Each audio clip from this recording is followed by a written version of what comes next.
আমাদের জীবনে অনেক সময় এমন অনেক বিস্ময়কর ঘটনা ঘটে, সত্যি যার কোনো ব্যাখ্যা খুঁজে পাওয়া যায় না। বিজ্ঞানী ও দার্শনিকেরা চুপ করে থাকেন, মনস্তাত্ত্বিকেরা অবচেতন মনের ব্যাখ্যা করে যুক্তি দেখাবার চেষ্টা করেন। রহস্য কিন্তু রহস্যই থাকে। এমনই এক বিস্ময়কর রহস্য ঘটেছিল আমার এক আত্মীয়ের জীবনে। সেই কথাই বলি। দিলীপ আমার সহপাঠী, তাছাড়া দূর সম্পর্কে একটা আত্মীয়তাও ছিল। একসঙ্গে স্কুল ও কলেজ পড়ার ফলে আত্মীয়তার চেয়ে বন্ধুত্বের অন্তরঙ্গতা হয়েছিল বেশি। দুজনে আলোচনা না করে আমরা কোনো কিচ্ছু করতাম না। কলেজের ক্লাসে, বায়োস্কোপে, খেলার মাঠে আমরা সব সময় পাশাপাশি থাকতাম। এই ঘনিষ্ঠতার মাঝে ছেদ পড়ল ছাত্র জীবনের শেষে। ফিল্মে স্পট সার্ভেয়ারের কাজ নিয়ে আমি চলে গেলাম কর্মক্ষেত্রে, আর দিলীপ বন বিভাগে চাকরি নিয়ে চলে গেল ছোটনাগপুরে। বছর 5 সে আর কলকাতায় আসেনি। অনেকদিন কোনো খোঁজ খবরও পাইনি। কাজের চাপে আমিও তার কোনো খবর রাখিনি। হঠাৎ একদিন সন্ধ্যাবেলা ঘরে বসে আছি, এমন সময় সে এসে ঢুকল। অশৌচের বেশ। প্রথমবার চমকে উঠেছিলাম, তারপর বললাম, কি হলো দিলীপ? বাবা মারা গেছেন বলে একখানি চেয়ারের উপরে একটি কম্বলের আসন পেতে সে বসে পড়ল। একান্ত ক্লান্ত ও অবসন্নের মতো সে কিছুক্ষণ চুপ করে বসে রইল। সান্ত্বনা দেবার ইচ্ছায় বললাম, বাবার বয়স তো খুব বেশি হয়নি, হঠাৎ মারা গেলেন, কি হয়েছিল? বয়স হয়েছিল 62। শরীরে শক্তি ছিল, হঠাৎ 15 মিনিটের মধ্যে হার্ট ফেল করেছে। তা শেষকালে তোমার সঙ্গে দেখা হয়নি? না, তবে সেটা আমারই দোষ। ব্যাপারটা আমি তেমন ভাবে ভাবিনি। না হলে বাবা মারা যাবেন আমি আগেই জানতে পেরেছিলাম। অন্তত আমার বুঝতে পারা উচিত ছিল। মানে ব্যাপারটা কি? ব্যাপারটা খুলে বললেই সব বুঝতে পারবে। দিলীপ শুরু করল। তার মুখে শোনা কাহিনীটা আমি তোমাদের আমার মতো করে বলে শোনাই। আমার কথা শুনলে তুমি হয়তো ভাববে যে আমার মাথা ঠিক নেই, কিন্তু ব্যাপারটা এমনই যে গভীরভাবে চিন্তা করলে তুমিও বিহ্বল হয়ে পড়বে। তখন যারা তোমার কথা শুনবে তারাই ভাববে তোমারও মাথা ঠিক নেই। ব্যাপারটা আমাকে শুধু বিভ্রান্তই করেনি, এর কোনো সমাধান আমি খুঁজে পাইনি। আর কারোর সাথে আলোচনা করে এ সম্পর্কে একটা সদ উপদেশ যে নেব, তা তুমি ছাড়া আমার তেমন বন্ধুও কেউ নেই। তাই তোমার কাছেই ব্যাপারটা বলতে এলাম। তুমি তো জানো আমি প্রথমে যাই শালবনী। বছরখানেক সেখানে থাকার পর আমাকে বদলি করে দেয় রাঁচিতে। রাঁচি বলতে রাঁচি শহর নয়, রাঁচির উপকণ্ঠে যে বিরাট পার্বত্য বনভূমি আছে সেই অঞ্চলে। আমার থাকবার জায়গা হলো বাদাম পাহাড়ের কাছে এক গাঁয়ে। বাদাম পাহাড় ওই অঞ্চলে বনভূমির সৌন্দর্যের সর্বশ্রেষ্ঠ। সারি সারি বড় শাল গাছ কে যেন শাড়ি দিয়ে সাজিয়ে দিয়েছে। মাঝে মাঝে খানিকটা জায়গা জুড়ে হলুদ ফুলের বন। বড় বড় গাছ, এক গাছ সূর্যমুখীর মতো ফুল ফুটে আছে। প্রজাপতির ঝাঁক সূর্যের আলোয় রঙিন পাখা ঝলমলিয়ে সেই গাছগুলির চারিপাশে ঘুরছে। হরিণের ছোট ছোট দল মাঝে মাঝে চোখে পড়ে। রাত্রে অনেক সময় জানলার পাশ দিয়ে থুপ থুপ করে ভালুক চলে যেতেও দেখি। মনে হতো যেন আদিমকালে ফিরে গেছি। বনভূমিতে মানুষ আর জানোয়ার পাশাপাশি বাস করছি। জায়গাটি আমার ভালো লেগেছিল। ওরা ওদের নগণ্য একখানি গ্রাম, 10-15 ঘর লোকের বাস। গ্রাম সংলগ্ন খানিকটা ধান জমি। সেই গায়েরই উপকণ্ঠে একখানি কাঠের বাড়িতে আমার বাস। আমি আর আমার সঙ্গী বিশ্বস্ত এক নেপালি দারোয়ান আর একটি বন্ধু। কাজ কিছুই নেই, মাসে শুধু একটি করে রিপোর্ট পাঠানো আর চুপ করে বসে থাকা, আর কোনো কাজ নেই। কলিকাতা থেকে বই আনাই আর বসে বসে বই পড়ি। কোনো কোনো দিন খেয়াল হলে বন্দুকটা কাঁধে ঝুলিয়ে খানিকটা ঘুরে আসি। দিন কাটছিল নিশ্চিন্তে। হঠাৎ একদিন রাঁচি থেকে আদেশ এলো, মাইল 3 দূরে কালগা নামে আরেকখানি গ্রাম আছে, তারই কাছে একটি পুরনো কালী মন্দির আছে, সেখানে নাকি নরবলি দেওয়া হয়। গত বছর এই সময় সেখানে নরবলি হয়েছিল। আমি যেন সেদিকে সতর্ক দৃষ্টি রাখি, প্রয়োজন হলে পুলিশ আমাকে সাহায্য করবে। তবুও একটা কাজ পাওয়া গেল। একদিন দুপুরে বেরিয়ে পড়লাম কালী মন্দির দেখবার জন্য। চওড়া পথ, শাল কাঠ কেটে এই পথে গাড়ি করে নিয়ে যাওয়া হয়। ঘণ্টা খানেকের মধ্যেই সেই পথে আমি কালগায়ে গিয়ে পৌঁছালাম। শীতের দিনে রোদে রোদে পথ চলতে মোটেই কষ্ট হলো না।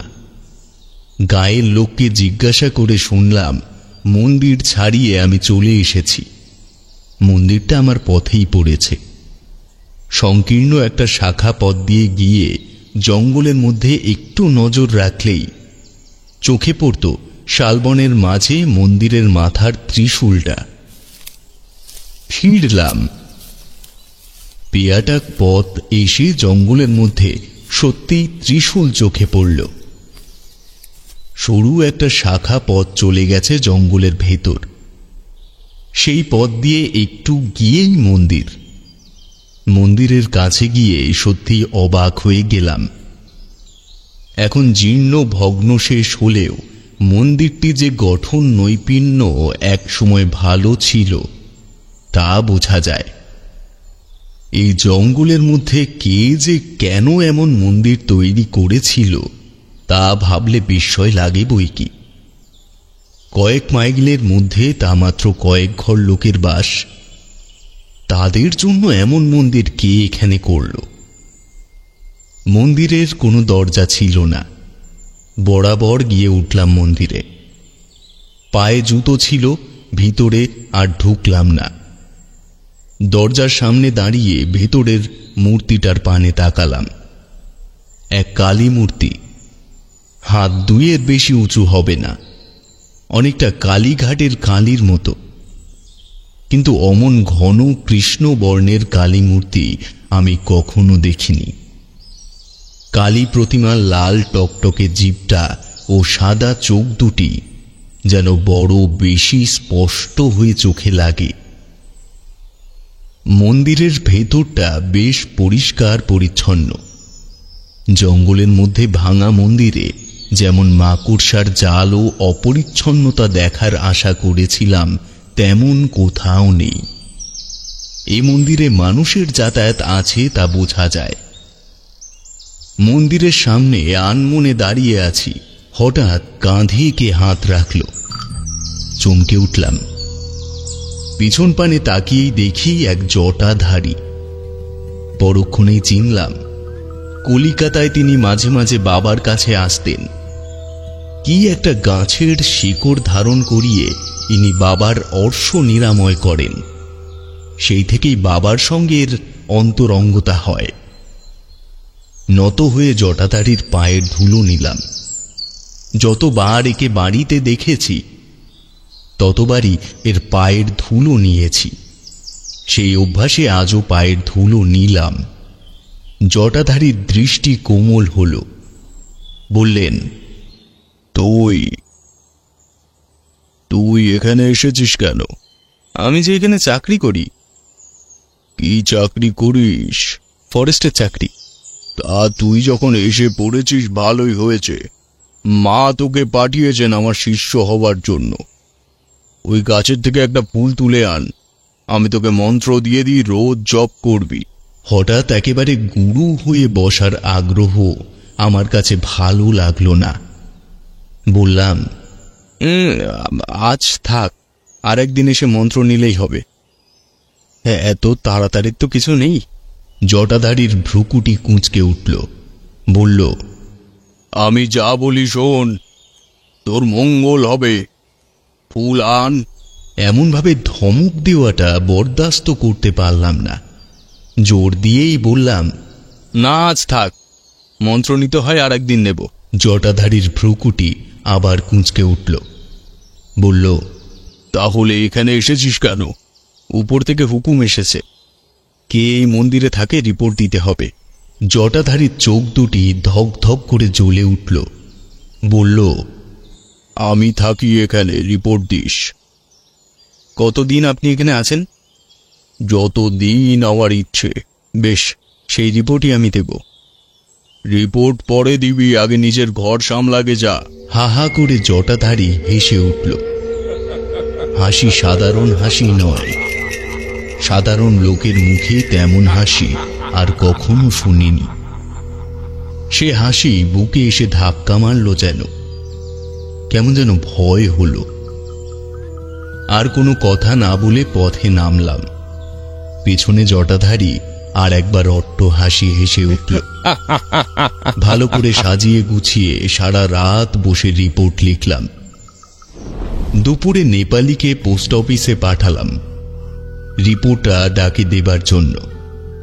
সন্ধ্যাবেলা নেপালি ফিরল পোস্ট অফিস থেকে, নিয়ে এলো একখানি টেলিগ্রাম। বাড়ি থেকে বাবা টেলিগ্রাম করেছেন, মা আগের দিন সন্ধ্যায় হার্ট ফেল করে মারা গেছেন। মায়ের সঙ্গে আর দেখা হলো না। কলিকাতায় এসে শ্রাদ্ধ শান্তি শেষ করে মাসখানেক পরে আবার তো ফিরে গেলাম। গিয়ে শুনলাম আমার রিপোর্ট পেয়ে গোয়েন্দা পুলিশ ওই জটাধারীর ওপর নজর রাখে এবং কদিন পরে রাঁচির কাছের থেকে একটি 7 বছরের ছেলেকে ভুলিয়ে নিয়ে যাবার সময় কালগাঁয়ে তাকে গ্রেপ্তার করে। জটাধারী এখন জেলে আছে। বাদাম পাহাড়ে 2 বছর কেটে গেল, একান্ত নিরিবিলি 2 বছর। জঙ্গল দেখা, রিপোর্ট লেখা আর বই পড়া। মা মারা যাবার পর মনটা বড় উতলা হয়ে উঠেছিল। বই পড়তে সব সময় ভালো লাগতো না, বইয়ে মন বসতো না। প্রায় আহার আদির পর ঘুরতে বেরোতাম জঙ্গলে। ঘুরতে ঘুরতে যখন ক্লান্ত হয়ে পড়তাম, বসে থাকতাম শালবনের মাঝে কোনো পাথরের ঢিবির ওপর। বেশ খানিকটা সময় কেটে যেত। জঙ্গলকে সবাই যেমন ভয় করে, আমার তেমন ভয় ছিল না। জঙ্গলে বাস করতে করতে জঙ্গলকে আমি ভালোবেসে ফেলেছিলাম। বনের মাঝে একা একা বসে থেকে বেশ শান্তি পেতাম। একদিন বিকেলে বন থেকে ঘুরতে ঘুরতে বাড়ি ফিরছি, দেখি দরজার সামনে দাঁড়িয়ে আছে জটাধারী। মাথা থেকে পা পর্যন্ত জটা, গেরুয়া রঙের কাপড়। আমাকে দেখেই সে এগিয়ে এলো। চোখ দুটো ধক ধক করে জ্বলে উঠল। বলল, তোর কাছেই এলাম। তাকে দেখেই কেমন যেন ভয় হয়েছিল আমার। তবু সাহস করে বললাম, কেন কেন আমার কাছে কি? তোর জন্য 2 বছর জেল খেটে এলাম, আর তোর সঙ্গে দেখা করব না? কয়েক মুহূর্ত কোনো উত্তর খুঁজে পেলাম না। কথা যেন হারিয়ে গেল। তারপর বললাম, আমার জন্য জেল খাটনি, অন্যায় করলে সবাইকে শাস্তি পেতে হয়। ন্যায় অন্যায়ের বিচার করা তুই কে? জটাধারী আমাকে ধমক দিয়ে উঠল। ঠিক আছে, এখন পথ ছাড়ুন, বাড়ি যাই। বাড়ি যাই? বাড়ি তোকে যেতে হবে। জটাধারী ফটক আটকে দাঁড়িয়েছিল, সরে গেল। তাকে পাশ কাটিয়ে আমি অগ্রসর হলাম। হঠাৎ সে আমার কাঁধের উপরে একখানি হাত রাখল। আমার চোখের ওপর আগুনের মতো জলজলে 2 চোখ রাখল। আমি চমকে উঠেছিলাম, কিন্তু পরক্ষণেই এক ঝটকায় তার হাতখানি সরিয়ে দিয়ে বাড়ির মধ্যে ঢুকলাম। আমার পিছনে হা হা করে জটাধারী হেসে উঠল, সেই অট্টহাসি। সেই হাসি শুনে মাথার মাঝে ঝিমঝিম করে উঠল। কাঁধ থেকে বন্দুকটা নামিয়ে নিলাম। বন্দুকটা তার পানে বাগিয়ে ধরে বললাম, এখানে আর 1 মিনিট থাকলে আমি তোমাকে গুলি করব। যাও যাও, এখানে তুই আর কদিন থাকিস দেখ। অট্টহাসি হেসে জটাধারী চলে গেল। মনটা খারাপ হয়ে গেল। রাতে ঘুমোতে পারলাম না। স্থির করে ফেললাম এখান থেকে বদলি হবার জন্য দরখাস্ত করব। সকালবেলায় দরখাস্ত লিখে ফেললাম। দরখাস্ত নিয়ে নেপালি গেল পোস্ট অফিসে। কিন্তু ঘন্টা খানেক বাদেই সে ফিরে এলো। মাঝপথে টেলিগ্রাফ পিয়নের সাথে দেখা। আমার নামে তার আছে শুনে সে টেলিগ্রামটা নিয়ে এসেছে। পোস্ট অফিস আর যেতে পারিনি। আবার টেলিগ্রাম। বুকের মধ্যে ছ্যাপ করে উঠল। যা ভয় করেছিলাম ঠিক তাই। কাল রাত্রে পিতা হার্ট ফেল করে মারা গেছেন। সত্তর চলে এসো। তখনই চলে এলাম। সেই থেকে কদিন ধরে শুধু একটা কথাই মনে হচ্ছে, বাবা ও মায়ের মৃত্যুর সঙ্গে জটাধারীর কোনো যোগাযোগ আছে। তন্ত্রশাস্ত্রে মারণ, অভিচার প্রভৃতি ক্রিয়া আছে বলে শুনেছি। সেই রকম কোনো ক্রিয়া ওই জটাধারী জানে। মায়ের মৃত্যুর আগের দিন সে বলেছিল, রিপোর্ট পরে দিবি, আগে নিজের ঘর সামলাগে যা। বাবার মৃত্যুর আগের দিন বলে গেল, এখানে তুই আর কদিন আছিস দেখ। আর 2 দিনই সেই অট্টহাসি। ঠিক করে ফেলেছি, এবার বাদাম পাহাড়ে ফিরে গিয়েই জঙ্গলের মধ্যে জটাধারীকে গুলি করে মারব। তারপর চাকরি ছেড়ে দিয়ে চলে আসব। চাকরিতে আমার আর দরকার নেই। আমি বাইরে থাকলে এখানে বাড়ি ঘর দেখবার আর কেউ নেই। এখনই চাকরি ছাড়তাম, কিন্তু জটাধারীকে শেষ না করে চাকরি ছাড়তে পারছি না।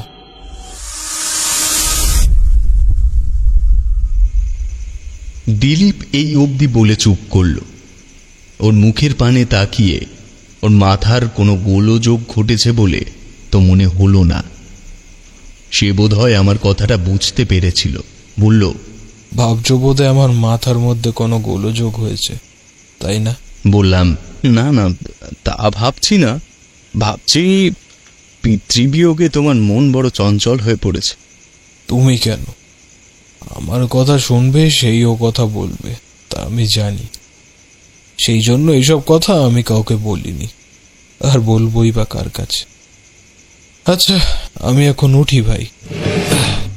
বাদাম পাহাড় থেকে উঠে এসে আবার তোমার সঙ্গে দেখা করব।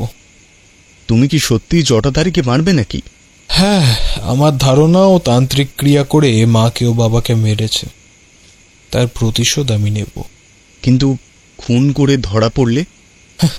সে মন্দিরে যদি 2-10টা লোক খুন হয়ে পড়েও থাকে, তাহলেও কেউ খোঁজ পাবে না।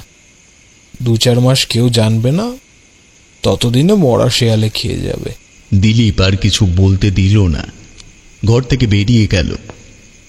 তান্ত্রিক অভিচার ক্রিয়ার কথা আমি বইয়ে পড়েছি, মারণ ও বান মারার কথাও শুনেছি, কিন্তু দিলীপের বাবার ও মায়ের মৃত্যুর সঙ্গে জটাধারী সত্যি এই ধরনের কোনো যোগাযোগ আছে কি না তা নির্ণয় করা আমার পক্ষে সম্ভব নয়।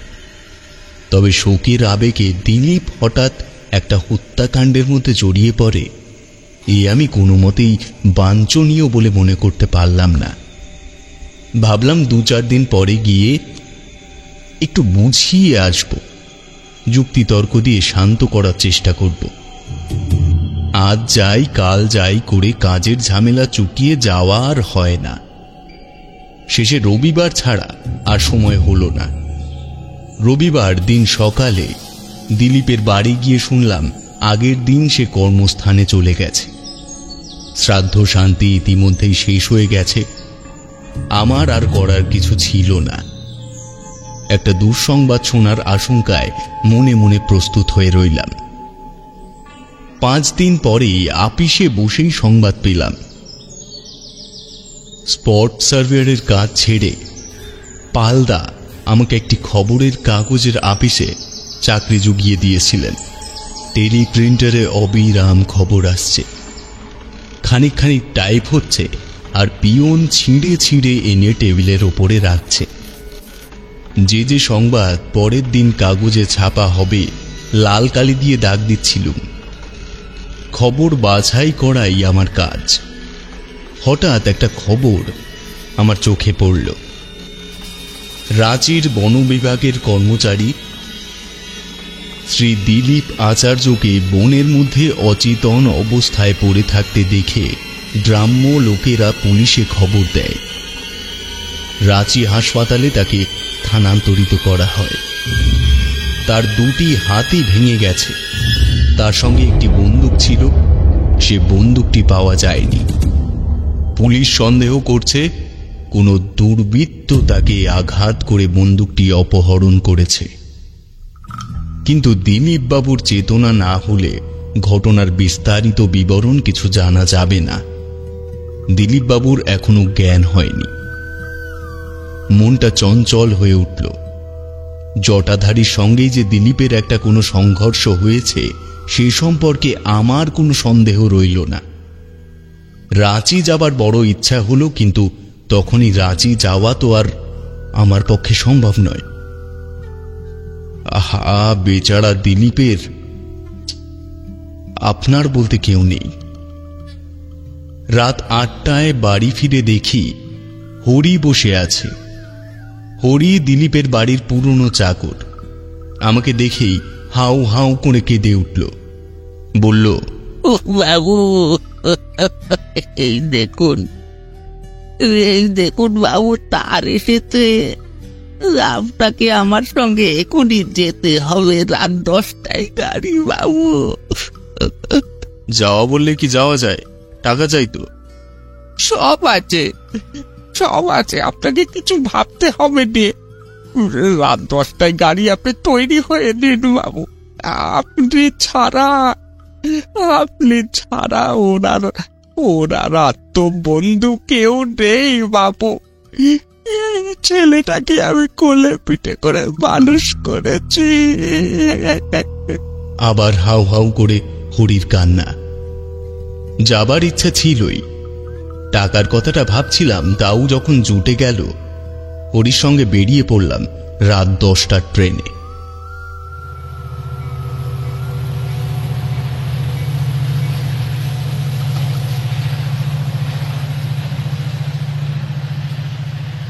স্টেশন থেকে নেমেই বরাবর চলে গেলাম হাসপাতালে। হাসপাতালের ফটকে ঢুকেই চমকে উঠলাম। হাসপাতাল থেকে বেরিয়ে আসছে জটাধারী। মানুষটিকে চিনতে আমার মোটেই কষ্ট হলো না। দিলীপের মুখের থেকে ঠিক যেমনটি শুনেছিলাম।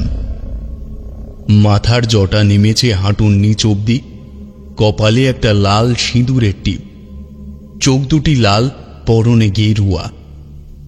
হরিকে দেখেই সে চিনল। আমার মুখের পানে তাকালো কটমট করে। তারপর আমাকে লক্ষ্য করে বলল, দেখতে এসেছিস? কি দেখবি? সব শেষ হয়ে গেছে। আমি তার কথায় কান না দিয়ে তাকে পাশ কাটালাম।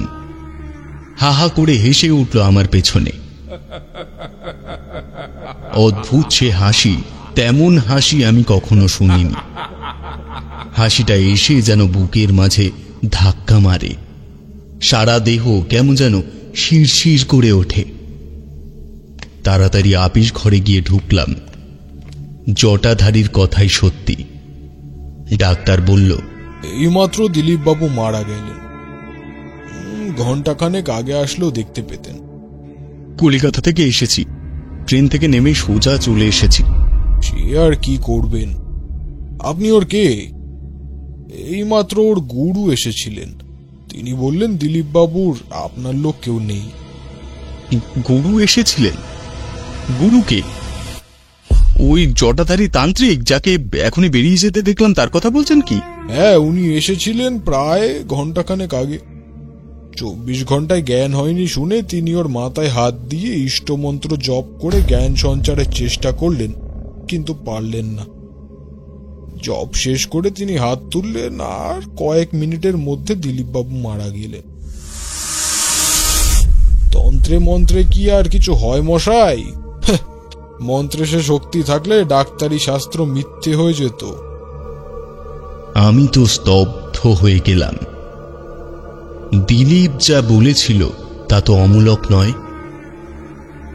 ওই জটাধারী তার মাথায় মারণ মন্ত্র জপ করে তাকে মারতে এসেছিল কিনা কে বলবে। যাক, সে কথা ভেবে আর এখন তো কোনো লাভ নেই।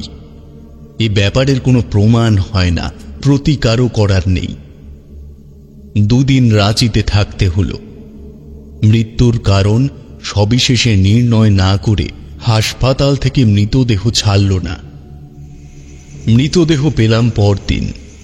শ্মশানে গিয়ে দেখি জটাধারী দাঁড়িয়ে আছে। তার চোখের পানে তাকিয়েই আমার কেমন যেন ভয় হলো। মনে হলো সেখান থেকে চলে আসি, কিন্তু কাজ না শেষ করে তো আসতে পারি না। অগ্নিসৎকার শেষ না হওয়া অবধি সে চুপ করে চিতার পানে তাকিয়ে দাঁড়িয়ে রইল। সব শেষে হরি গঙ্গায় দেবে বলে অস্থি সংগ্রহ করছে, এমন সময় সারা শ্মশান কাঁপিয়ে জটাধারী হেসে উঠল। বলল, কি খুঁজছিস? কি খুঁজছিস? কিছু নেই, কিছু নেই, সব পুড়ে ছাই হয়ে গেছে। সত্যি অনেক খোঁজাখুঁজি করেও অস্থি পাওয়া গেল না।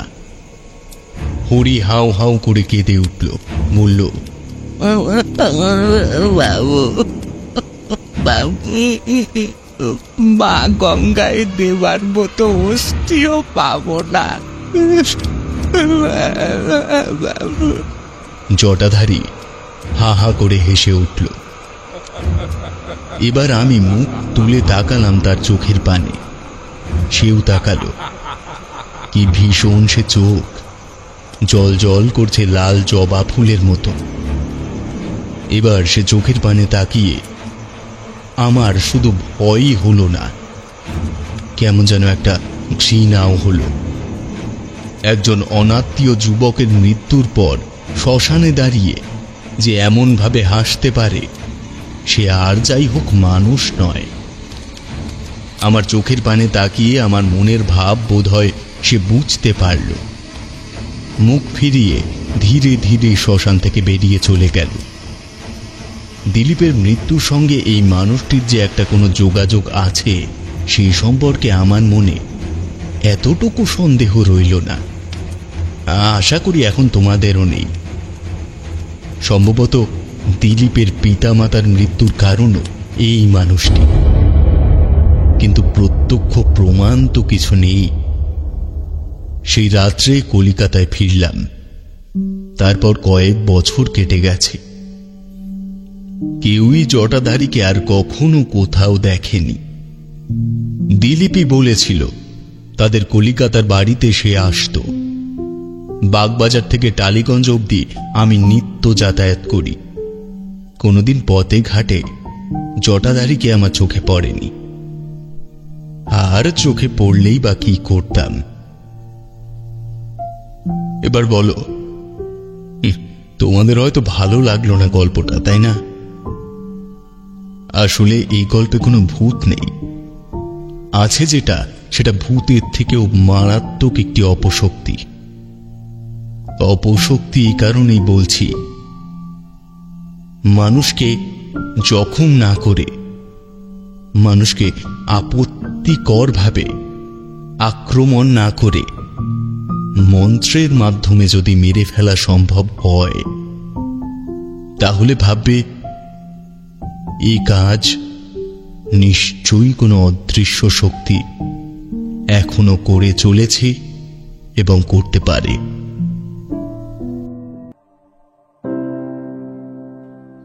অনেকদিন ধরে একটা গল্প লিখবো লিখবো ভাবছিলাম, কিন্তু ভালো গল্পের আইডিয়া মাথায় আসছিল না। কিছু খুচরো আইডিয়া মাথায় আসছিল যা দিয়ে ভালো গল্প লেখা যায় না। অনেক চেষ্টাতেও যখন লিখতে পারলাম না, তখন ভাবলাম একটু নিরিবিলি পরিবেশে গিয়ে একান্তে ভাববো, তাহলে যদি কোনো আইডিয়া মাথায় আসে। শহরের এই হই হট্টগোলের মধ্যে গল্পের আইডিয়া মাথায় আসবে না। ডুয়ার্সে ঘুরে আসবো ঠিক করলাম। সেই মতো অনলাইনে একটা রিসর্ট বুক করে ফেললাম। অফ সিজন ছিল, বুকিং পেতে কোনো অসুবিধা হলো না। রিসর্টের লোকেশনটা আলিপুরদুয়ার জেলার উত্তর চকোয়াখেতি নামক একটি গ্রাম আছে সেখানে। ওখান থেকে কাছেই চিলাপাতা ফরেস্ট শুরু হয়েছে। খুব সুন্দর জায়গাটা। দূরে সবুজে মোড়া পাহাড়ের হাতছানি, আর পাশেই মথুরা চা বাগান। বেশ ভালো নিরিবিলি পরিবেশ। দুদিন পরেই রিসর্টে গিয়ে হাজির হলাম। খুব সুন্দর গাছপালা ঘেরা দোতলা বিল্ডিং, সামনে বিভিন্ন ফুল অর্কিডের বাগান। থাকার রুম 10-12টা হবে। বাজেটের মধ্যেই ছিল রিসর্টটি। এমন কিছু লাক্সারিয়াস নয়, বেশি লাক্সারিয়াস আমার দরকারও ছিল না। আমি শুধু নিরিবিলিতে প্রকৃতির সান্নিধ্যে কিছু সময় কাটিয়ে গল্পের প্লট ভাববো বলে এসেছিলাম। অফ সিজন বলে একটু বেশি নিরিবিলি মনে হচ্ছিল। টুরিস্ট খুব অল্পই ছিল। গ্রাউন্ড ফ্লোরে 2টো ফ্যামিলি এসেছিল মাত্র। আমি দোতলায় একটি রুম নিলাম। দোতলায় আর কাউকে চোখে পড়ল না। রুমে ফ্রেশ হয়ে গাড়ি ভাড়া করে চিলাপাতা জঙ্গল ঘুরতে বেরোলাম। পিচের রাস্তায় দুধারে জঙ্গল, অজস্র সারি সারি উঁচু উঁচু গাছ আর শুধু সবুজ। রোদ ঝলমলে ওয়েদার ছিল। গাড়ির জানলা দিয়ে জঙ্গলের টাটকা বাতাস এসে ব্রেন সেলগুলো যেন চাঙ্গা করে দিল। জঙ্গলের মধ্যে কিছু দূর যেতেই টেম্পারেচার অনেকটা কম মনে হলো, আর বিভিন্ন বুনো গাছপালায় মেশানো একটা গন্ধ নাকে লেগে জঙ্গলের অনুভূতিটাকে জোরালো করে তুলল। বেশ ভালোই রিফ্রেশ লাগলো। জঙ্গল সাফারি করার ইচ্ছে ছিল, কিন্তু তার জন্য আগে থেকে বুকিং করতে হয়। রাস্তায় যেতে যেতে এক জায়গায় ঝোপের মধ্যে বাইসন চোখে পড়ল, আরেক জায়গায় দেখলাম ময়ূর। ওই রাস্তা ধরে এগিয়ে মেন্দাবাড়ি হয়ে ন্যাশনাল হাইওয়েতে উঠে নিমিত ধারায় গিয়ে দুপুরের খাবার খেলাম। আহ, কি অপূর্ব রান্না, মুখে লেগে থাকার মতো। মধ্যাহ্ন ভোজন সেরে রওনা হলাম পোড়ো বস্তির উদ্দেশ্যে। এটি একটি পিকনিক স্পট, তবে তখন কোনো পিকনিক অকেশন ছিল না। মাঝখান দিয়ে নদী চলে গেছে এঁকে বেঁকে, আর দুধারে সবুজ ঘাসের বিশাল ফাঁকা প্রান্তর। রোদ ঝলমলে দুপুরে নিরালা প্রান্তর আর নদী মিলে সিনিক বিউটি ছিল অসাধারণ। পুরো বস্তি ঘুরে রিসর্টে ফিরে এলাম। বিকেল হয়ে গিয়েছিল।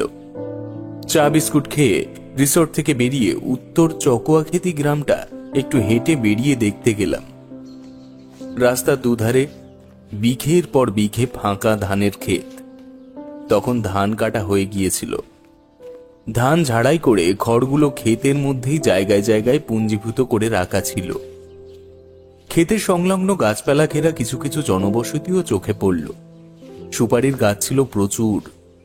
দূরে অনেকটা এলাকা জুড়ে শালের বন চোখে পড়ল। সেই নিরালা অনাড়ম্বর গ্রামের রাস্তায় হেঁটে ভালোই লাগলো। অনেকদিন পর অনেকটা হাঁটা হলো। সন্ধে নামলে রিসর্টে ফিরে এলাম। রুমে গিয়ে কিছুক্ষণ টিভি দেখলাম। তারপর জানলা খুলে বাইরের অন্ধকারাচ্ছন্ন প্রান্তরের দিকে চেয়ে রইলাম। দিগন্ত বিস্তৃত শূন্য ধান ক্ষেতের দিকে চেয়ে মনটা উদাস হয়ে আসছিল। 8টা বাজতেই রিসেপশন থেকে রাতের খাবারের জন্য ডেকে গেল। আমি নিচের তলায় গিয়ে রাতের খাবার খেয়ে নিলাম। খেয়ে রুমে যাবার সময় রিসেপশনে ছেলেটা বলল, বাইরে আবার হাঁটতে যাবেন নাকি? আমি বললাম, না। ছেলেটা বলল, আমি তাহলে গেট বন্ধ করে দিচ্ছি। রাতে কিছু প্রয়োজন হলে আমাকে বলবেন, আমি এখানেই আছি। আমি ঘরে চলে গেলাম। তখন রাত মোটামুটি 8:30। ভাবলাম শোবার এখনো দেরি আছে, খাতা কলম নিয়ে কিছুক্ষণ বসি, যদি কোনো গল্পের আইডিয়া মাথায় আসে। জানলা দিয়ে শিরশির করে হাওয়া আসছিল, তাই জানলার পাল্লাটা চাপিয়ে দিলাম।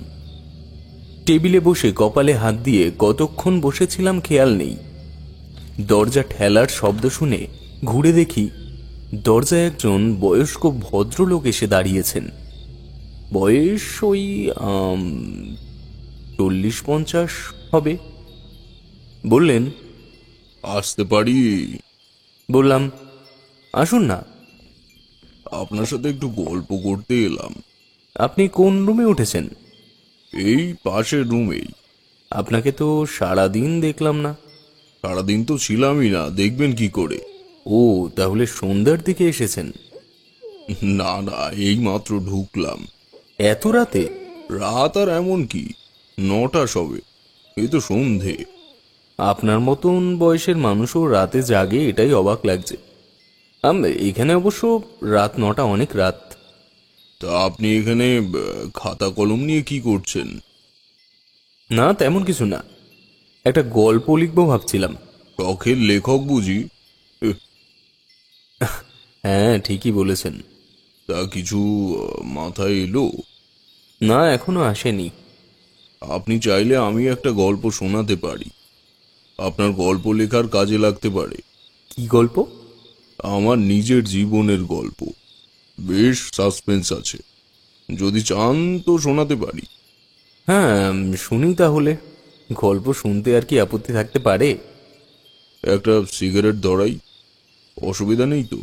আমি সম্মতি দিতে উনি সিগারেট ধরিয়ে আমার বিছানার পাশে একটা চেয়ার টেনে বসলেন। গল্প শুরু হলো। গল্পটা ওনার বয়ানেই বলছি। বছর 4 আগের কথা। আমি তখন দিল্লিতে থাকতাম, জওহরলাল নেহেরু ইউনিভার্সিটিতে পড়াশোনা করতাম। ইউনিভার্সিটির হোস্টেলে থাকতাম। ওখান থেকে একবার পাহাড়ে বেড়াতে গিয়েছিলাম। সেখানে এক অদ্ভুত ঘটনা ঘটেছিল আমার সাথে, সেই ঘটনাটি বলছি। সেবার এক রাজনৈতিক ইস্যুতে ছাত্রছাত্রীদের আন্দোলনের জেরে ইউনিভার্সিটির পঠন পাঠন শিখে উঠল। হোস্টেলে আমার কয়েকজন ঘনিষ্ঠ বন্ধু ছিল, বেশিরভাগ বন্ধুই ছিল নন বেঙ্গলি। ঘনিষ্ঠদের মধ্যে একজন ছিল বিকাশ, ও উত্তরাখণ্ডের পাহাড়ি ব্রাহ্মণ ছিল। ওর দাদুর বাড়ি ছিল নৈনিতালে। ক্লাস যেহেতু বন্ধ ছিল, তাই বিকাশ আমাকে একদিন বলল, চল, ক্লাস যখন নেই তখন এই সুযোগে তোকে পাহাড়ে ঘুরিয়ে নিয়ে আসি, কদিন দাদুর বাড়িতেই থাকবো। ও অবশ্য হিন্দিতে বলেছিল, আমি বাংলায় বলছি। আমি এক কথায় রাজি হলাম। আমরা পরদিনই বেরিয়ে পড়ব ঠিক করলাম। উত্তরাখণ্ডের মনোরম পাহাড় আর জঙ্গলে ঘোরার স্বপ্ন আমার অনেক দিনের ছিল, তাই পরদিন সকাল সকাল তৈরি হয়ে নিলাম। কিন্তু বিকাশের ব্যাংকে একটা জরুরি কাজের কথা মনে পড়ে গেল, তাই আমাকে বলল, তুই যখন তৈরি হয়েই গেছিস তখন বেরিয়ে যা, আমি ব্যাংকের কাজ সেরে 11টার মধ্যে রওনা হবক্ষণ। দাদুকে বলে দিচ্ছি, বাস স্ট্যান্ড থেকে তোকে গাড়ি করে নিয়ে যাবে, লাল মারুতি গাড়ি। স্ট্যান্ডে নেমে দাদুকে একবার ফোন করে নিস। আমি বললাম, বয়স্ক লোকটাকে কষ্ট দেওয়ার কি দরকার? বয়স্ক? দাদু এখনো রীতিমতো শক্তপোক্ত, দিব্যি হাঁটাহাঁটি করেন। আরে কোনো অসুবিধা নেই, আমরা পাহাড়ের লোক ভাই। আমি সম্মতি দিয়ে রওনা দিয়ে দিলাম। দুপুর 2টো নাগাদ নৈনিতাল বাস স্ট্যান্ডে পৌঁছালাম। নেমে ওদিক ওদিক দেখতে লাগলাম। কিছু দূরে একটা লাল মারুতি দাঁড়িয়ে ছিল। আমি আর ওর দাদুকে ফোন করলাম না, সোজা গিয়ে গাড়িতে উঠে পড়লাম। ড্রাইভারের সিটে একজন বয়স্ক ভদ্রলোক বসেছিলেন। আমি বললাম, দাদু, আমি রাজেশ। বিকাশ আমার কথা বলেছে নিশ্চয়ই। ওর আস্তে আস্তে বিকেল হয়ে যাবে, চলুন আমরা ততক্ষণে বাড়ি চলে যাই, পরে এসে ওকে নিয়ে যাব। ভদ্রলোক সম্মতিসূচক মাথা নেড়ে গাড়ি স্টার্ট করলেন। দুদিকে ঘন উঁচু উঁচু গাছপালা, ছাওয়া চওড়া পাহাড়ি রাস্তা দিয়ে যাওয়ার সময় ভালোই লাগছিল। নৈনিতাল পাহাড়ের উচ্চতা দার্জিলিং এর তুলনায় কিছুটা কম, তাতে কি পাহাড়ের মন মোহক রূপের কোনো কমতি নেই। পাহাড়ের কোলে বিশাল আকৃতির লেক আর পাহাড়ের গা ঘেঁষে চলমান সাদা মেঘের নয়নাভিরাম দৃশ্য রাস্তায় যেতে যেতে চোখে পড়ল, চোখ জুড়িয়ে যায়। তার উপর বেশ সুন্দর ঠান্ডা ওয়েদার। দিল্লিতে যা অসহ্য গরম পড়েছিল বাবা, ঘন্টাখানেক যাবার পর রাস্তার এক জায়গায় বাঁক নিয়ে একটা সরু পাথুরে রাস্তা ধরে কিছু দূর গিয়ে এক জনশূন্য জঙ্গলের মধ্যে এসে গাড়ি থামালেন ভদ্রলোক। অনতি দূরে দৃষ্টিনন্দন সবুজে মোড়া পাহাড়, আর চারপাশে শুধুই গাছগাছালি। বাঁশ গাছের পাতায় মাতাল হাওয়ার তোড়ে শন শন শব্দ অবিরাম শোনা যাচ্ছিল। ফুরফুরে টাটকা বাতাস প্রাণ ভরে ফুসফুসে ভরে নিচ্ছিলাম আমি। এখানকার মতোই এক নিরবিচ্ছিন্ন শান্তি বিরাজ করছিল চারিদিকে। দিল্লির কোলাহল জঞ্জাটের জীবন যেন অনেক পেছনে ফেলে এসেছিলাম। মনে হচ্ছিল সময় যেন ওখান থেকে থমকে গেছে। সামনেই একটি পাকা দোতলা বাড়ি দেখতে পেলাম, তবে অবাক লাগলো জঙ্গলের মধ্যে এমন অদ্ভুত জায়গায় বাড়ি, আশেপাশে কোনো জনবসতি নেই। বয়স্ক ভদ্রলোক আমাকে নিয়ে বাড়ির ভেতরে ঢুকলেন। বেশ বড় বাড়ি, নিচতলায় গোটা চারেক ঘর, কিন্তু বাড়িতে উনি ছাড়া আর কেউ ছিলেন না। ভদ্রলোককে লক্ষ্য করলাম ভীষণ চুপচাপ। এত বড় বাড়ি ফাঁকা শুনশান, হয়তো উনি একটু বেশি নির্জনতা প্রেমী। বাড়ির একদম পেছন দিকে একটা ঘরে আমার থাকার বন্দোবস্ত করে দিলেন। আমাকে সেই ঘরটা দেখিয়ে দিয়ে বললেন, তুমি স্নান টান করে নাও, আমি তোমার খাবার ব্যবস্থা করছি। আমি ঘরে ঢুকে ফ্রেশ হয়ে নিলাম।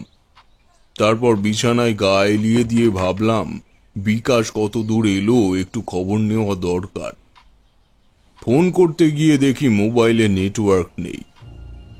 যে ঘরে ছিলাম তার পেছন দিকের দরজাটা খুলতেই বাড়ির বাইরে বেরোনোর রাস্তা দেখতে পেলাম। বাড়ি থেকে বেরিয়েই জঙ্গল, তবে ঘন জঙ্গল নয়, ফাঁকা ফাঁকা। কিছু দূর এদিক ওদিক ঘুরে দেখতে লাগলাম মোবাইলের নেটওয়ার্ক আসে কিনা, কিন্তু কোনো নেটওয়ার্ক আসছিল না।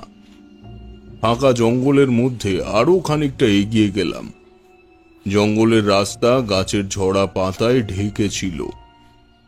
শুকনো পাতার ওপর দিয়ে চলার সময় মচমচ শব্দ হচ্ছিল। তখন পড়ন্ত বিকেল। এক জায়গায় নেটওয়ার্ক পাওয়া গেল। বিকাশকে ফোন করে বললাম, এ কেমন অদ্ভুত জায়গা তোর দাদুর বাড়ি, ফোনের নেটওয়ার্কই নেই, শুধু জঙ্গল আর জঙ্গল। বিকাশ বলল, তুই বাড়ি পৌঁছে গেছিস? আমি বললাম, হ্যাঁ, আমি তো অনেকক্ষণ আগেই এসেছি। তাই নাকি? কখন পৌঁছলি? তুই তো দাদুকে ফোন করিসনি। বাড়ির ঠিকানা জানলি কি করে? অজানা আশঙ্কায় আমার হৃদস্পন্দন বেড়ে গেল। আমি বিস্ময়ের সাথে বললাম, ফোন করব কি, গাড়ি দাঁড়িয়ে ছিল আর তোর দাদুই তো আমাকে ড্রাইভ করে ওনার বাড়িতে নিয়ে এলেন। বিকাশ বলল, কি বলছিস? দাদু তো কিছুক্ষণ আগে ফোন করে বললেন যে তোর ফোন আসেনি, উনি তো তোর জন্য অপেক্ষা করছেন বাস স্ট্যান্ডে। আমি অবাক হয়ে বললাম, হ্যাঁ, সে কি? গল্পের মধ্যে ইন্টারাপ্ট করলাম, বললাম, হ্যাঁ, এই বয়স্ক ভদ্রলোক তাহলে কে ছিলেন? বিকাশের দাদু ছিলেন না? আমার প্রশ্ন শুনে উনি বললেন, আরে শুনুনি না গল্পটা। আমি তো পুরো আকাশ থেকে পড়লাম। হঠাৎ ফোনের নেটওয়ার্ক চলে গেল, কল কেটে গেল, মাথায় কিছু ঢুকছিল না। তখনই কাঁধে কারো হাতের ঠান্ডা স্পর্শ অনুভব করলাম।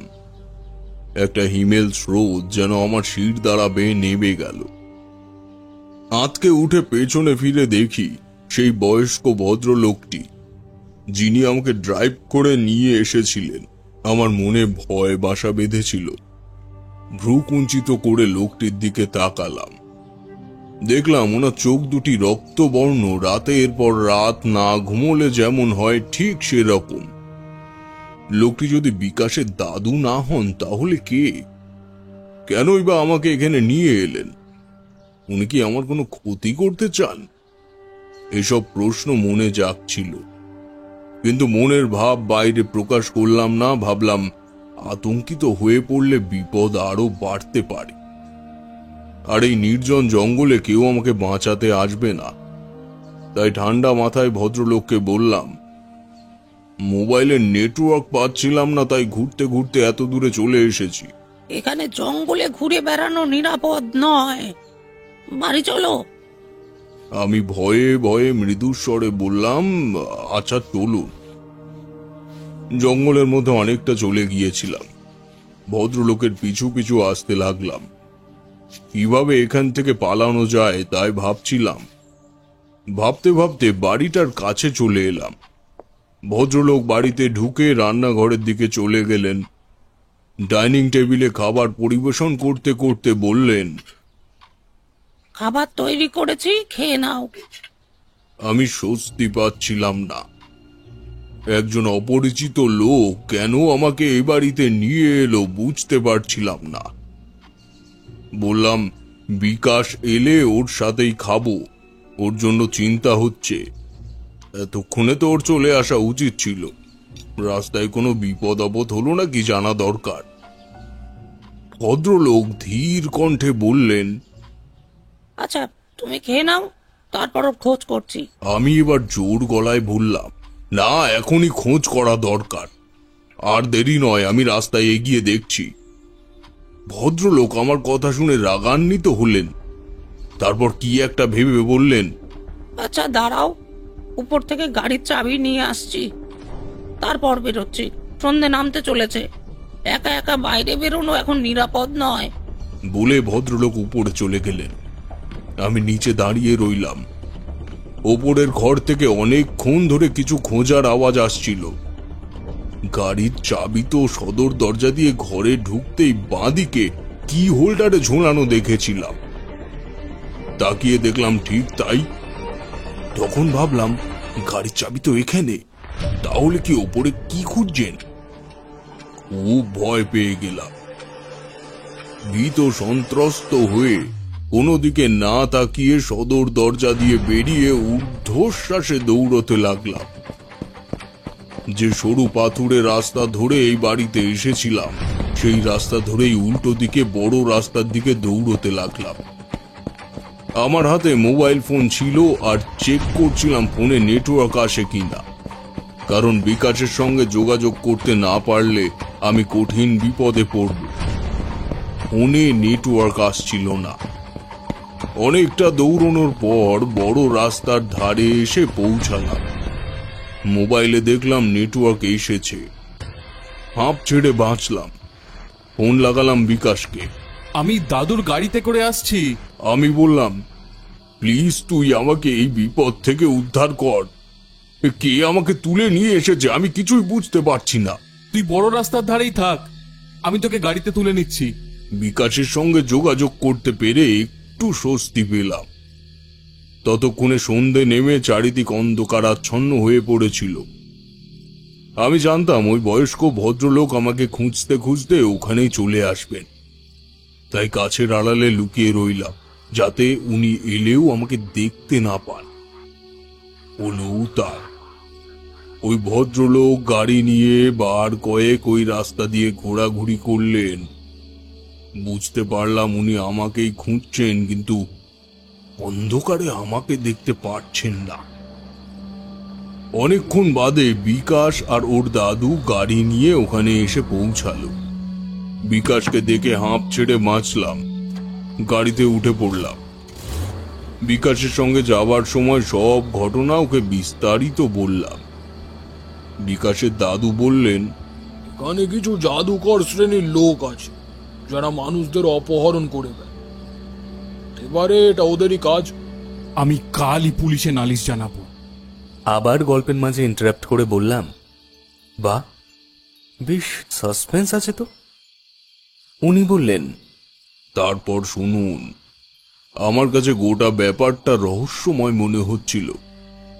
আমাকে কে অপহরণ করবে? আমি তো এখানে আগে কখনো আসিনি। এখানে আসার কথা আগের দিনই বিকাশের সাথে ঠিক হয়েছিল। ওই ভদ্রলোক জানলেনই বা কি করে যে আমি নৈনিতালে আসছি? আশ্চর্যজনকভাবে গাড়ির রঙও মিলে গেল।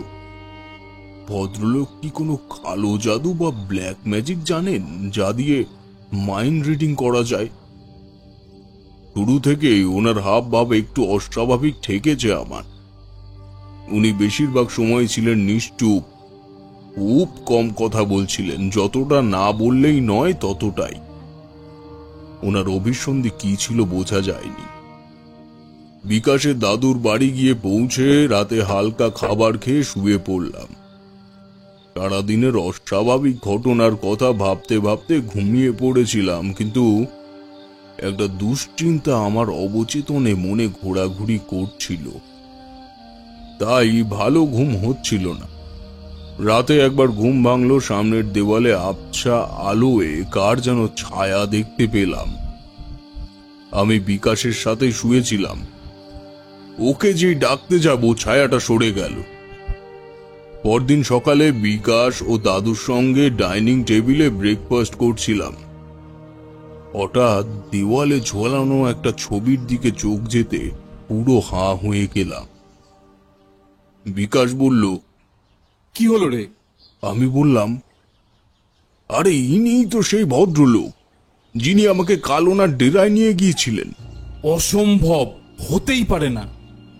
বিকাশের দাদু পাশ থেকে বললেন, তোমার কোথাও ভুল হচ্ছে রাজেশ। উনি আমার বর্দা। অনেক বছর আগে উনি মারা গেছেন। মারা গেছেন? হ্যাঁ, সংসারে ওনার মন ছিল না। বিভাগী ধরনের মানুষ ছিলেন। বিয়ে শাদী করেন। যৌবন বয়সেই তন্ত্র সাধনার ভূত ওনার মাথায় চেপেছিল। আমরা বাড়ির লোকজনেরা আপত্তিও করেছিলাম, শোনেননি। বাবুগুড়ের মতো নানা স্থানে ঘুরে বেড়াতে। শেষে এক সিদ্ধ তান্ত্রিকের সন্ধান পেয়েছিলেন। তার শিষ্য হয়ে ডাকিনী, হাকিনী ইত্যাদি বশ করার সাধনা করতেন। ডাকিনী, হাকিনী সব মরণোত্তর দশার জীব। এদের বিশেষ ক্ষমতা আছে। এরা ভালো মন্দ দুই ধরনেরই হয়। তন্ত্রবিদ্যা দ্বারা এদের বশ করে কারোর মঙ্গল যেমন করা যায়, তেমনি অনিষ্টও করা যায়। কিন্তু এদের নিয়ে খেলা করা বিষাক্ত সাপ নিয়ে খেলা করার মতো। একটু অসাবধান হলেই এরা প্রাণে মেরে ফেলতে পারে। দাদার সাথেও তাই হল। তন্ত্র সাধনায় দীক্ষিত হয়ে উনি শ্মশানে মশানে পড়ে থাকতেন। রাত বিরেতে সব দেহ নিয়ে কি সব বিচিত্র ক্রিয়াকলাপ করতেন। শেষের দিকে অস্বাভাবিক খ্যাপাটে উন্মাদ ধরনের হয়ে উঠেছিল। দৃষ্টিতে যেন আগুন ঝরত। ওনার কাছে যেতেই আমাদের ভয় হতো। একদিন সকালে ওনাকে শ্মশানের ধারে মৃত অবস্থায় পড়ে থাকতে দেখা যায়। আমি তো পুরো হতভম্ব হয়ে গেলাম। এ কি করে সম্ভব? এতক্ষণ লোকটার সাথে সময় কাটালাম, আর এরা বলছে ছবির ব্যক্তি সেই ব্যক্তি নয়। এই এত বড় ভুল আমার হবে না। যাই হোক, ওরা আমার কথা বিশ্বাস করলো না। বিকাশ বলল, আরে কালকের কথা ভুলে যা, চটপট তৈরি হয়ে নে, গাড়ি নিয়ে ঘুরতে বেরোবো।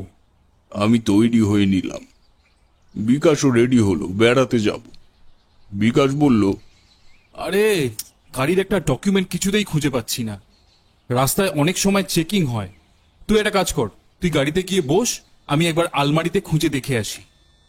আমি গাড়িতে গিয়ে পেছনের সিটে বসলাম। বিকাশ একটু পরেই এসে গাড়ি স্টার্ট দিল। আমরা বেরিয়ে পড়লাম। বিকাশকে পেছন থেকে বললাম, আমার শার্ট, প্যান্ট আর অন্যান্য জিনিসপত্র যে ব্যাগে রাখা ছিল সেটা তো ওই ভদ্রলোকের বাড়িতেই রয়ে গেছে। আমাকে কিছু শপিং করতে হবে রে। বিকাশ আমার কথা শুনে বলল, শপিং করতে হবে কেন? আরে ওর বাড়ি থেকেই উদ্ধার করব, তুই ঘাবড়াচ্ছিস কেন? বিকাশের কথাবার্তা একটু বেশি ডেসপারেট মনে হলো। ও গাড়ি নিয়ে ওই রাস্তা বরাবর চলতে লাগলো যে রাস্তা দিয়ে আমরা গতকাল এসেছিলাম। গত রাতে আমার ভালো ঘুম হয়নি, তাই আমার একটু ঝিমুনি এসেছিল। চোখ বন্ধ করে সিটে হেলান দিয়ে জিরিয়ে নিচ্ছিলাম। বড় রাস্তা থেকে মোড় নিয়ে গাড়ি যখন সেই সরু পাথুরে রাস্তায় ঢুকলো, তখন একটু ঝাঁকুনি দিল আর আমার ঝিমুনি কেটে গেল। আমার ভীষণ ভয় ভয় লাগছিল, কেন জানি না। বিকাশ এত সাহসী হয়ে উঠল কি করে? যেচে ওই বয়স্ক ভদ্রলোকের আড্ডায় গিয়ে পড়া কি ঠিক হবে? ওনার কি মতলব সেটাই তো পরিষ্কার নয়। ইত্যাদি ভাবতে ভাবতে গতকাল যেখানে ওই বয়স্ক ভদ্রলোক নৈনিতাল বাস স্ট্যান্ড থেকে আমায় নিয়ে এসে গাড়ি থামিয়েছিলেন, ঠিক সেখানে গিয়ে আমাদের গাড়ি দাঁড়াল। আশ্চর্য হয়ে দেখলাম সামনের বাড়িটার দিকে তাকিয়ে, গতকাল যে বড় বাড়িটাতে এসে উঠেছিলাম, আজ সেটা ভগ্ন দশা প্রাপ্ত হয়ে একটা ভুতুড়ে বাড়িতে পরিণত হয়েছে। ঘরের দরজা জানলা ভাঙা, ইট পাথর প্লাস্টিক ইত্যাদি জায়গায় জায়গায় স্তূপীকৃত হয়ে রয়েছে। মনে হচ্ছিল বহু বছর আগের পরিত্যক্ত বাড়ি। আমার মাথায় কিছুই আসছিল না। আশপাশে সব কিছু একই রকম ছিল, শুধু বাড়িটাই একটা ধ্বংসস্তূপ। কেমন যেন একটা আতঙ্ক গ্রাস করল। কোনো অশুভ ঘটনা ঘটার আগে যেমন ইঙ্গিত পাওয়া যায়, সেরকম মনে হলো। মনে হচ্ছিল কোনো অপ্রাকৃতিক ঘটনার সাক্ষী হতে চলেছি আমি। চারিদিক নিস্তব্ধ। হঠাৎ আমার মোবাইল বেজে উঠল। এতেও আশ্চর্য হলাম। বুকটা ধক করে উঠল, কারণ গতকাল এখানে কোনো নেটওয়ার্ক ছিল না। নেটওয়ার্কের জন্য কত ঘুরতে হয়েছে। যাই হোক, ফোন তুলে দেখি বিকাশের দাদুর ফোন। কোথায় গেলে তুমি? আমরা তো তোমার জন্য গাড়িতে অপেক্ষা করছি। আমার গলা কেঁপে উঠল। বললাম, আপনারা অপেক্ষা করছেন মানে? আমি তো বিকাশের সাথে গাড়িতে চলে এলাম। বিকাশ তো গাড়িতেই অপেক্ষা করছে তোমার জন্য। কোথায় চলে গেলে? আমার পায়ের তলা থেকে মাটি সরে গেল। আশ্চর্যজনকভাবে ফোনটা তখনই ডিসকানেক্ট হয়ে গেল। ভয়ে আমার হৃৎস্পন্দন আচমকা বেড়ে গেল। ভয়ে ভয়ে সামনে তাকিয়ে যা দেখলাম, তাতে আমার মাথা খারাপ হওয়ার মতো অবস্থা। ড্রাইভারের সিটে বসেছিলেন সেই বয়স্ক ভদ্রলোক যার কবল থেকে গতকাল অনেক কষ্টে রেহাই পেয়েছিলাম। এই ছিল কপালে। এক অমঙ্গল সূচক দুশ্চিন্তায় আমার দিশেহারা হয়ে পড়ার উপক্রম হলো। মনে হলো আমার জীবনের দিন ফুরিয়ে এসেছে। মৃত্যু চিন্তাজনিত ভয় গ্রাস করে নিল আমার সমস্ত সত্তাকে।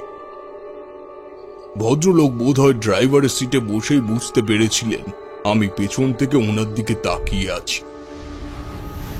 উনি আকস্মিক বিত্রপাত্য খলখল অট্টহাসিতে ফেটে পড়লেন আর আমার মাথা বন বন করে ঘুরতে লাগল। আমার আর জ্ঞান রইল না।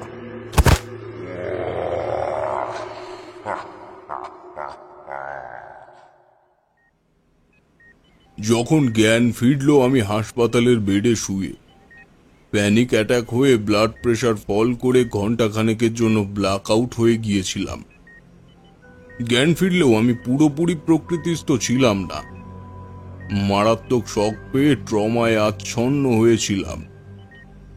একটা আতঙ্ক আমায় ঘিরে ধরেছিল। কণ্ঠ রোধ হলে যেমন হয়, ঠিক তেমন মনে হচ্ছিল। ঠিকঠাক কথা বলতে পারছিলাম না। নিয়ার ডেথ এক্সপেরিয়েন্স থেকে কোনো রকমে ভাগ্যের জোরে প্রাণ ফিরে পেয়েছিলাম।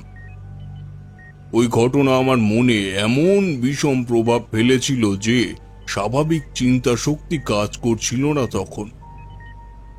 জঙ্গলের মধ্যে ওই পরিত্যক্ত বাড়ি আর অপহরণকারী ওই বয়স্ক ভদ্রলোকের দুর্বিশত স্মৃতি আমায় তাড়া করে ফিরছিল, আর ওই ঘটনার ফ্ল্যাশব্যাক আমার চোখের সামনে ভেসে উঠে আমায় মানসিকভাবে বিপর্যস্ত করে তুলছিল।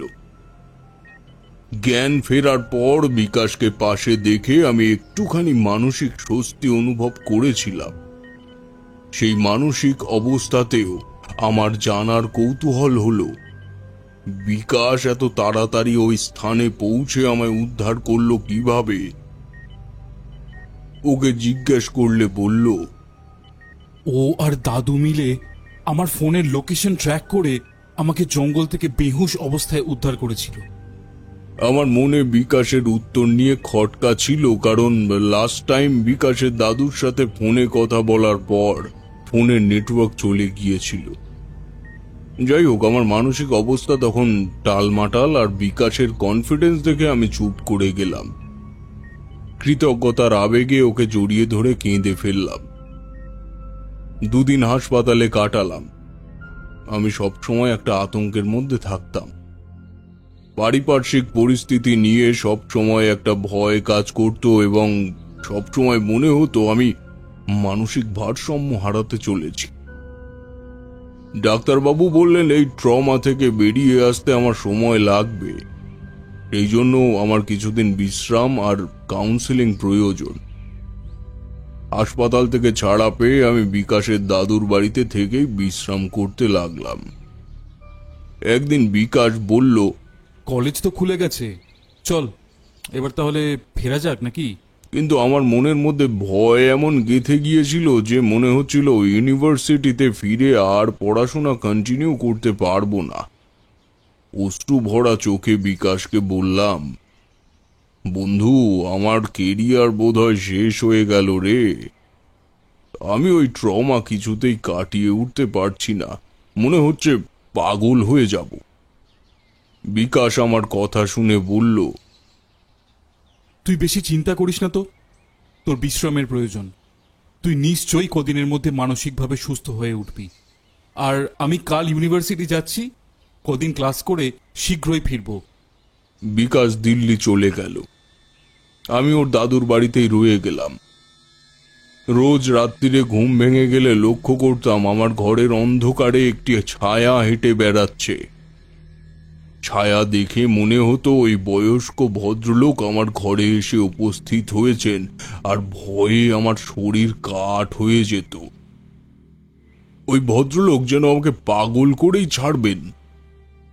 ভয়ে আমার চিৎকার শুনে রাত্রিবেলা বিকাশের দাদু ছুটে আসতেন, কিন্তু ঘরে আলো জ্বালার পর আর কাউকে দেখা যেত না। আমার মনে এই ধারণা বদ্ধমূল হতে লাগলো আমি কোনোদিনই আর সুস্থ হয়ে উঠব না, মানসিক ভারসাম্য হারিয়ে ফেলব অচিরেই। দিন 15 পরে বিকাশ ফিরে এলো। বিকাশকে কাছে পেয়ে আমি একটু মনের জোর পেলাম। রাতের বেলা ওই ছায়ার উপদ্রব কদিন বন্ধ রইল। কিছু গল্পের বই আর খবরের কাগজ পড়ে মনটা ডাইভার্ট করে মনে গেঁথে যাওয়া ভীতিটা কাটিয়ে ওঠার চেষ্টা করছিলাম। আসলে একদিন সকালবেলা খবরের কাগজ পড়তে পড়তে একটি বিজ্ঞাপনের দিকে চোখ গেল। বিজ্ঞাপনে লেখা ছিল, তন্ত্রবিদ্যা দ্বারা বশীকরণ ও জাদু টোনা সহ সকল প্রকার কাজে সিদ্ধহস্ত তান্ত্রিক বাবার সাথে যোগাযোগ করুন। আর সঙ্গে দেওয়া ছবিটি দেখে অবাক হয়ে গেলাম। সেই বয়স্ক ভদ্রলোকের ছবি, যিনি আমাকে অপহরণ করেছিলেন। আমার মাথা ঘুরে গেল। মনে হলো বিরাট কোনো ষড়যন্ত্র হয়েছে আমার সাথে। এই ব্যক্তি যে জীবিত সে ব্যাপারে কোনো সন্দেহ নেই, না হলে কাগজে বিজ্ঞাপন বেরোতো না। আর বিকাশের দাদু এই ব্যক্তিকে নিজের মৃত দাদা বলে পরিচয় দিয়ে যে গল্প শুনিয়েছিলেন তা আদ্যপ্রান্ত মিথ্যে। আমাকে কি তাহলে পরিকল্পনা করে ট্র্যাপে ফেলা হয়েছে? বিকাশের কাছে গিয়ে কাগজ দেখিয়ে যখন জিজ্ঞেস করলাম, ও থতমত খেয়ে গেল। ওর দাদু সম্ভবত ওর কথোপকথন শুনে ফেলেছিলেন। আমাদের মধ্যে বাগবিতণ্ডা দেখে উনি ঘরে ঢুকে আমায় বললেন, তুমি আগে ওষুধটুকু খেয়ে নাও, আমি সব কথা তোমায় খুলে বলছি।